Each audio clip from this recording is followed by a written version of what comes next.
Здравейте, уважаеми зрители, добре дошли в 1 часа и 37 минути на 26 януари. Не е най-идеалното време за записане на видео, не мога да си покривя устата, но интересна е темата. Много интересна е темата, вдъхнових се, написах си така водещите точки, по които ще се воля. Смятам, че това ще бъде едно прекрасно вдъхновяващо видео, както за мен, така и за вас. Така че заповядайте, настанявайте се и добре дошли. Днес ще разгледаме една тема, свързваща се най-вече с аутистичния спектър, но смятам много важни неща има тук, които се припокриват с нас, с нашите характеристики като INFJ. Давани ни преди всичко, да разбира се, от интровертната интуиция и прилагани чрез екстровертното ни чувстване. Нека да започваме. Става дума за явлението, така наречения demand avoidance, или с други думи, на всяка цена избягване на изпълнение на задания, поставени императивно. Има страшно много неща, които ние притежаваме като INFJ с нашите когнитивни функции, които много ни доближават до това поведение. По същество това означава точно това. Да избягваш на всяка цена изпълнение на задания, поставени по императивен начин. Дали ще е на всяка цена или ще е в една определена степен, но смятам, че ние като INFJ, специално аз се припознавам в много подобни поведения. И без значение дали съм невродивергентен или не съм, или съм просто INFJ, смятам, че тук има много припокриващи си неща с характеристиките на INFJ, така че нека да започнем по точките. Силното придържане към принципа дава уважение, за да получиш уважение. Това си е, кажи чист demand avoidance. Някакво такова модифицирано demand avoidance поведение. А уважение се дава, то ние точно това разбираме под даване на уважение.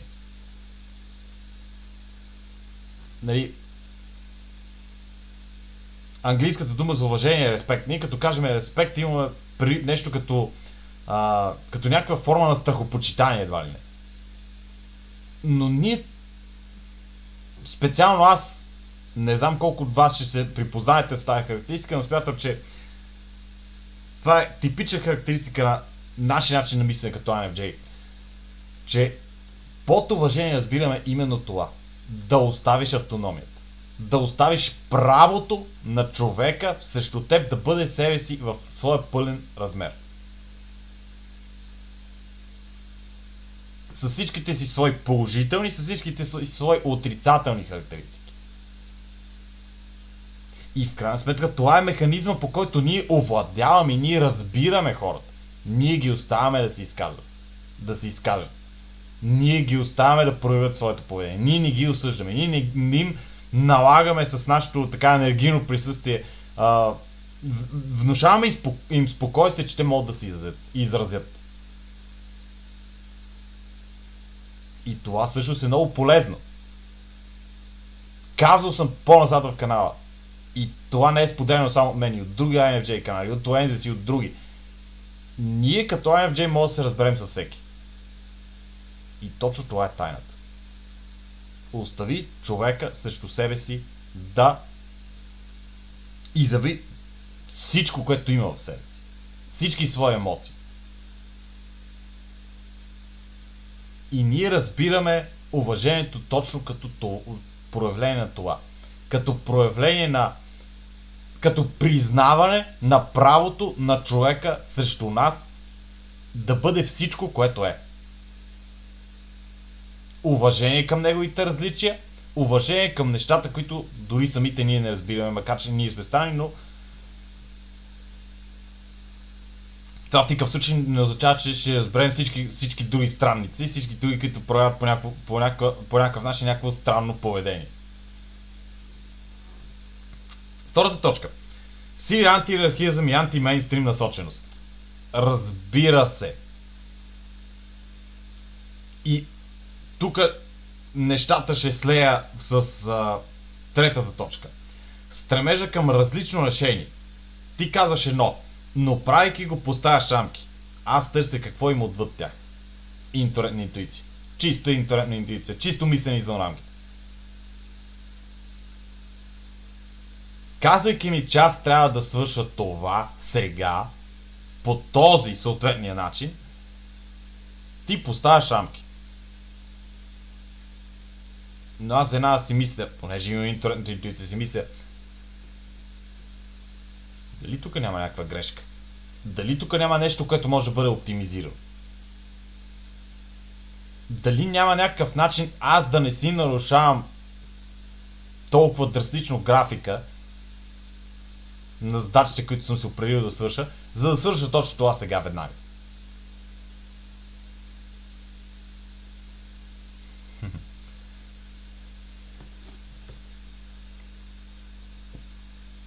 И разбира се, и това е пряко свързано с антимейнстрима. Мейнстрима задава рамки. Мейнстрима задава тенденции, т.е. задава начин на поведение.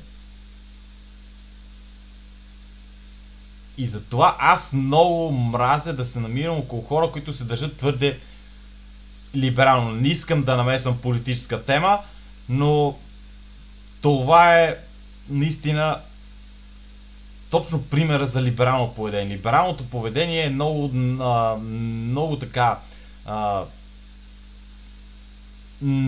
пряко насочено или индиректно несъзнавано силно императивно поведение. За съжаление е така. И настоявам да напишете в коментарите си дали при вас е по същия начин. Дали вие се чувствате по същия начин около хора, които очевидно са твърде либерални в смисъл на твърде налагащи се. Или ако не целенасочено, то индиректно. По начин, който ние го разбираме доста директно обаче. Защото четем между редовете. Интернетна интуиция. Относно антииерархизма, това е пак подчинено на принципа на уважението. Иерархизъм поставя хората не наравно. А ние искаме хората да бъдат наравно. Ние казваме, всеки има право да бъде това, което е. А иерархизма налага ограничения в тази посока. Не можеш да бъдеш всичко това, което си. Трябва да се съобразяваш.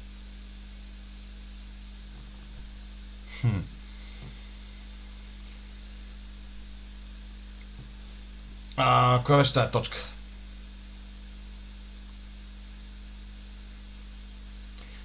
Четвърта точка. Желанието за прикритост, контрол и автономия. Така, тук ще ги разделим на три. Желанието за прикритост. Чист стане в житейски опит. От времето, когато сме били в началото на нашето социално изграждане. Най-ранни детски години. И може би не чак толкова рано, но достатъчно рано. И сме научили, че да бъдем себе си е проблем. Да бъдем всичко, което сме. С цялата ни откровеност, с цялата ни емоционална интензивност, пламенност и така нататък. Тук мисля, че няма какво повече да коментирам. Контрол и автономия. Тук по-скоро вече навлизам по-скоро в аутистичните характеристики. Но те до голяма степен се припокриват с INFJ характеристиката от това, че обичаме нещата да са ни планирани, не обичаме нещата да не обичаме резките промени в плановете си. Самата истина. И желанието за автономия. То пак се стига до първата точка. Да, уважение, за да получи уважение. Дай право на човека срещу себе си да бъде всичко, което е, независимо дали това ще ти хареса или няма да ти хареса. Сигма-емпатията. Ами какво е сигма-емпатията? Сигма-емпатията не е да разрешиш проблемите на човека срещу себе си. ама да му дадеш тласък. Да му дадеш подтик. Първоначален подтик. Да му дадеш насока за посоката, в която той сам трябва да тръгне, за да извърви пътя. А не ти да му извървяваш пътя.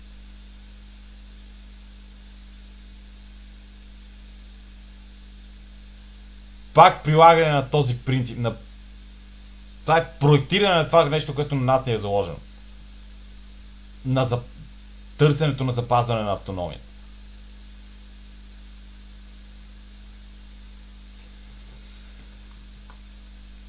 И тази точка, следващата точка е много вдъхновяваща. Смятам, че това е най-силната точка от целия ми план. Предефинирането на принципа силата е в теб. Нали, безкрайно много пъти може да го чуете изказано това нещо по този начин. Силата е в теб. Нали, като някакъв призив за активност, призив да повярваш, че колкото и да сте тежки нещата, е възможно да бъдат по-добри. Но ние го предефинираме по много специален начин. И тук съм си написал следния текст.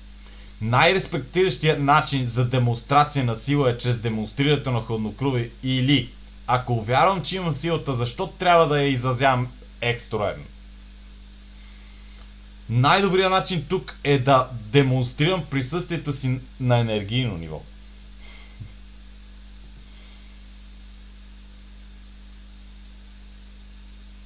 Не говориш само с това, което изказваш, само с думите, които изказваш. Говориш с цялото си присъствие. Увереността е нещо комплексно. Тя е дори много повече невербално нещо, отколкото вербално. И ние го разбираме. Мисля, че няма как да не се съгласите с това. И тук бих мъкнал една забавна нотка, но смятам, че ще ви хареса. Как да накарате една котка да се огади във вас и да ви хареса? Със сигурност не е като настъпвате инвазивно към нея. Така привлечете и вниманието. Но останете на респектираща дистанция към нея, от нея. И клекнете близко до земята. Така че да не ви вижда като толкова голям, да не ви вижда като такава заплаха. И тя няма да се изплаши. Винаги го прилагам. И винаги всички котки ме обичат.